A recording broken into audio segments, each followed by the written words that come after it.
Welcome to Future Foodcast. I'm Pam Miller, your host, excited to bring you some new and different information today with a company you may not have heard of. We have Valerie Marks. She's the marketing director with Edrington. Welcome to the podcast, Valerie.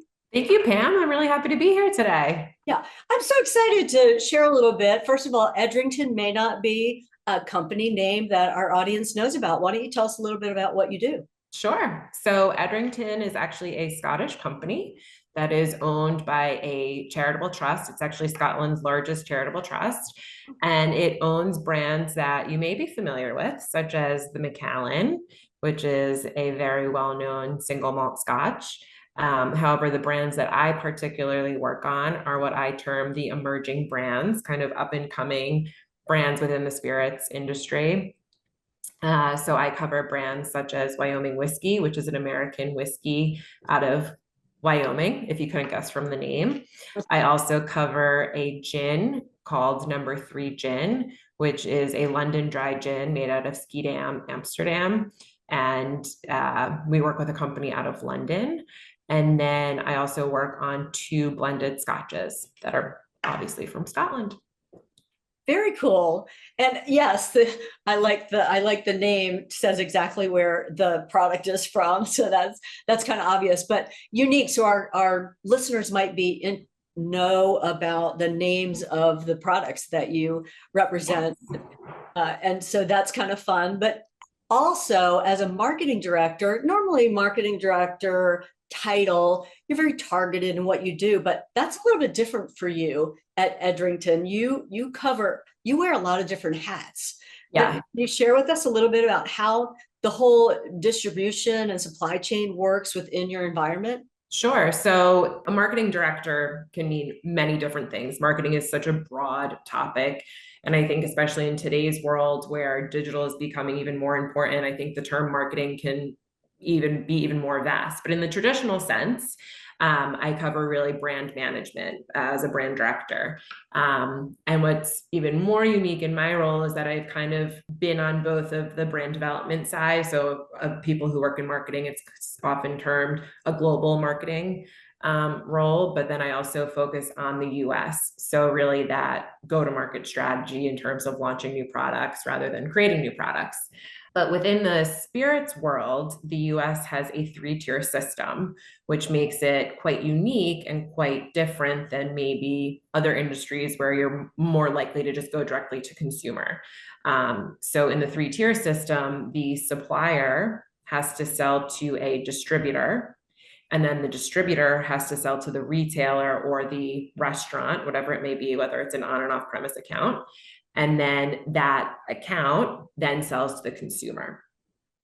Okay. So from a marketing perspective, we not only need to focus on the end consumer, but the 2 layers in between. So when we're coming up with marketing programs, there's a lot of different, stakeholders involved. So first we have to sell to our distributor, get them engaged on the product, and what they're interested in from a product perspective is going to be very different than what a consumer is interested in. And same thing with a retail account or a restaurant or a bar, for example. So it's quite a dynamic role I get to wear lots of hats. I like to say sometimes my role feels a little bit more of like a general manager role, especially working on some smaller craft brands. You really need to get involved in all of the day-to-day logistics, because if your product is not available and in store on time, then you can't launch your digital marketing campaign at the same time. So there are a lot of different cross-functional things that really need to work together in order to have a successful, product launch or consumer buy-in. Yeah. Now, as you're bringing a new product to market and trying to educate about that, you're right. Your stakeholders are different, and so the distributor is going to be the education there and information about the brand versus what you want to share with like the retail buyer, the end user. That's going to be totally different, that brand awareness piece. And you're working on all of that. Yeah, you work on all 3 tiers of communication. I'd say from my perspective, my team is definitely most focused on the end consumer piece. We have a lot of internal cross-functional teams that help us develop and focus on the other, tiers, we'll call it. But at the end of the day, our goal is to get to the end consumer and really drive that connection and that engagement with that consumer. So I would say from a percentage of the pie, I'd say that's where most of my team and my time goes towards, of how do we know that we're giving the consumer what they're looking for, we're hitting the messaging points in terms of what's most important to them, and we're reaching them where they are. So depending on the product, the life cycle of the product, the placement of the product, et cetera, there are a lot of different things you need to think about to develop the strategy to really get to the right consumer.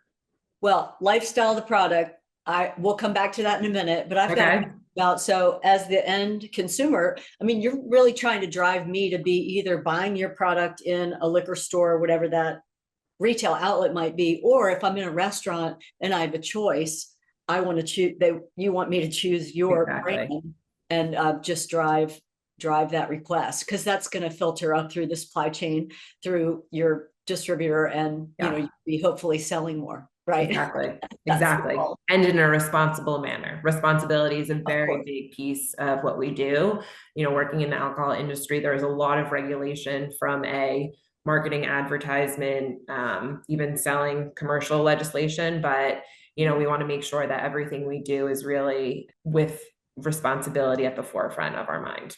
Exactly. Thank you for bringing that out. That is a really great point, and very much on consumers' minds these days, that we want to drink responsibly. And that's, I would say in the last 20 years or so that we've gotten, I think, more focused on that, and people are paying attention and keeping each other accountable. So thanks for bringing that. Yeah, you see a lot of it, especially with the there's a big increase in lifestyle and health and wellness. So a lot of what our brands focus on, we're in more of the ultra premium tier. So drink less, but better. So we're not trying to get our consumers to drink more, but we're trying to have them, consume better and quality. And, it's a big philosophy for our company of, giving more. Like I mentioned, the company is owned by a charitable trust. So not only are we focused on giving more to our community, giving back, et cetera, but we want to make sure that what we're giving to our consumers, to our trade partners, is the best. Absolutely. And I like that. Less is more. When you increase the quality, then you don't necessarily have to consume quantity. You just really enjoy the quality of the product. Exactly. Yeah.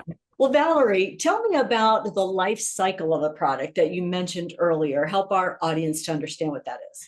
Sure. So if anyone in the audience has ever taken a traditional marketing course, you have brand life cycles. So it can mean a couple of different things. But when I'm speaking about life cycle of a brand, I'm talking about, whether we're just newly launching it, or maybe it's been in market for a while.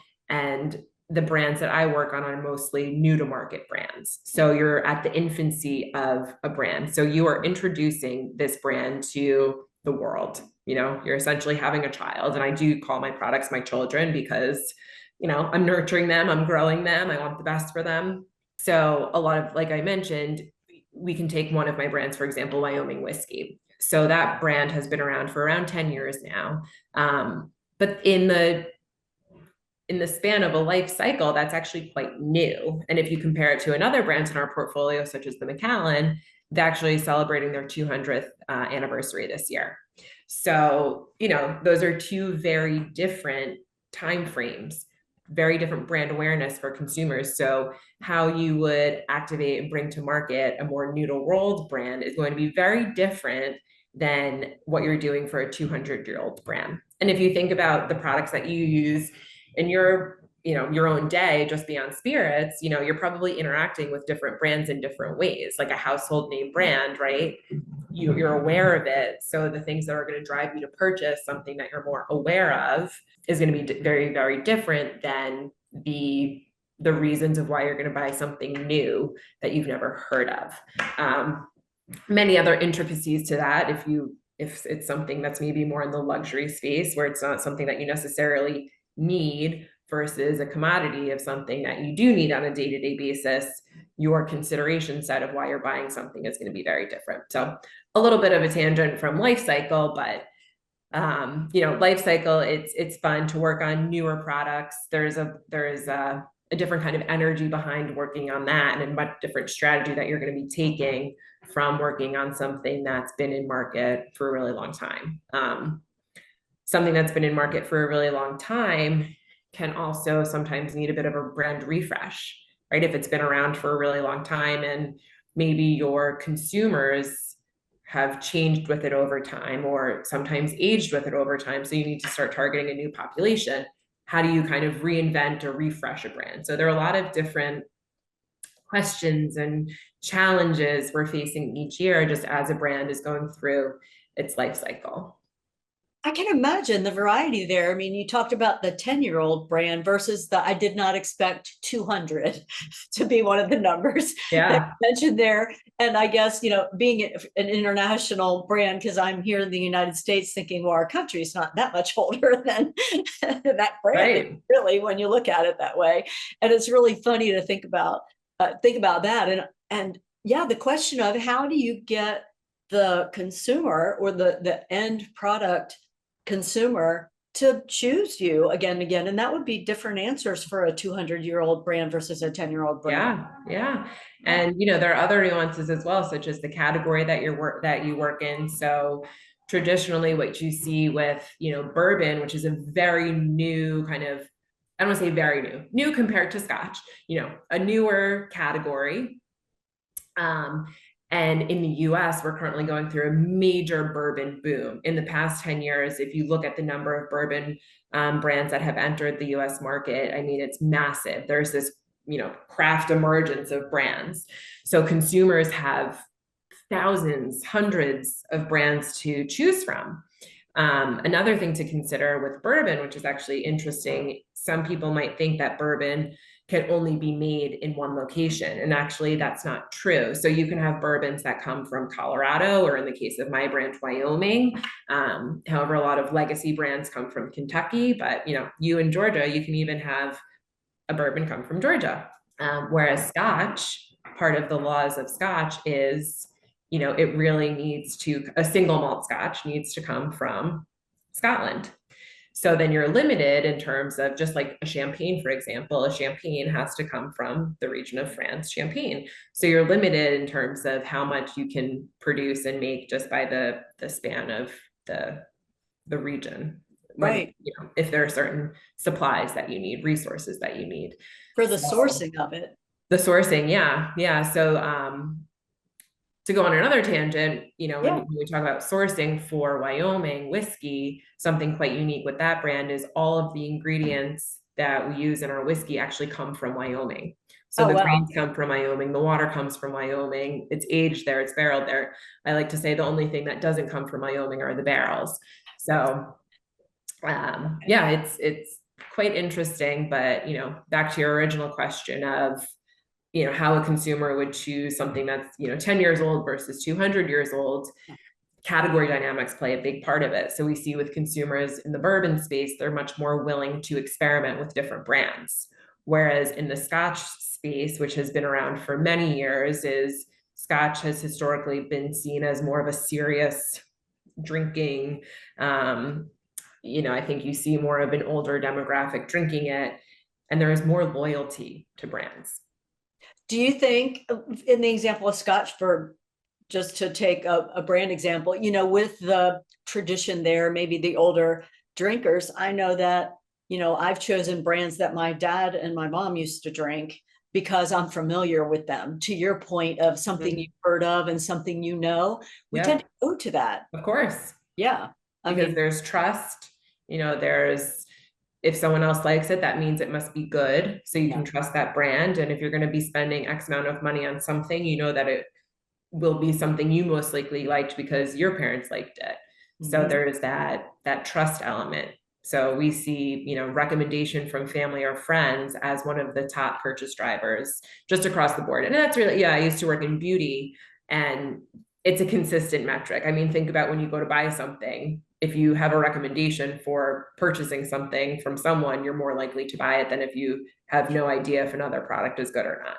So it's something across the board, I think, in marketing, consumer products, that you see a recommendation from family or friends, or in our case now, bartender, waiter, store associate, having that little bit of just this is really good, that's a major purchase driver.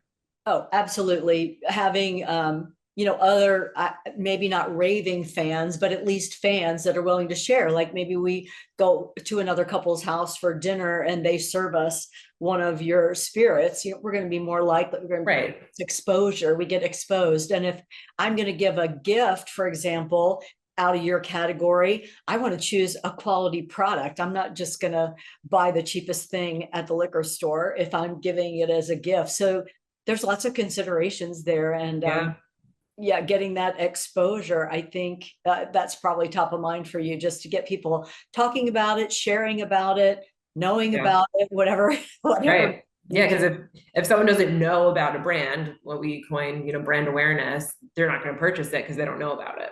Right. And I know we often walk in at the basic retail level and you ask the people that are working in the store. I don't know if you get that granular, if you leave that up to the others that are in your supply chain. We don't, it's not something that we take lightly. It's something that's really important to us. So, staff trainings is, from a marketing perspective, a chunk of my budget, because it's really important that the front line in the trade can speak well to our products, and that if a consumer has a question, that they can answer it, articulate a good answer, but also be advocates for the brand. And we want it to be a genuine thing. So it's not something that we're pushing, but it's just through educating others, sharing them what we think is unique or important or different about our product is then something that we want them to pass on to the consumer.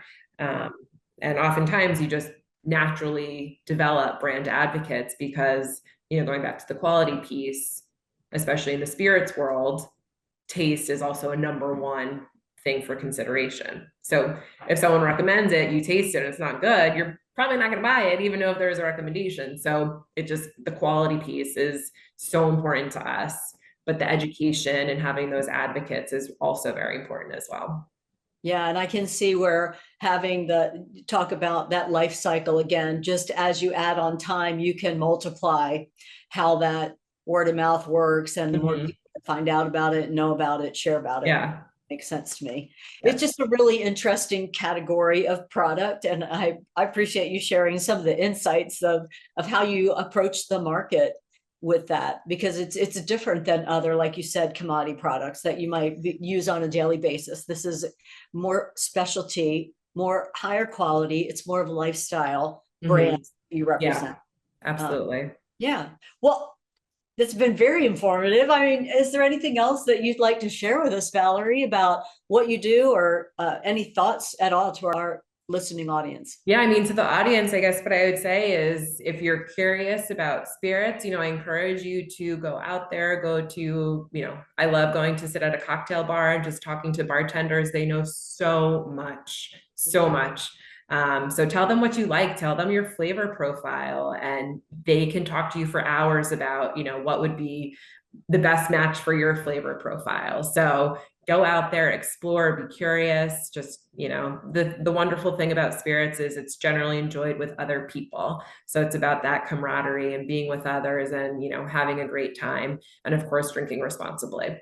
So I'll leave you with that. Yes. Well, good words of wisdom. And I think that I hadn't thought about talking to the bartender. They have a lot of wisdom and experience in all these different products. That's a great point to leave our audience with. Valerie, thank you so much for all this information you gave us today. We really appreciate it. Thank you, Pam. Yeah. And to our listening audience and watchers on YouTube, I hope some of you are on YouTube. If you enjoyed this interview with Valerie, please leave us a comment and let us know. And we look forward to speaking with you next week on Future Foodcast. Thanks for listening to Future Foodcast. Future Foodcast is powered by Farm to Plate, the leading food blockchain platform. Subscribe on YouTube or wherever you listen to podcasts to stay up to date with the very latest innovations in the food industry.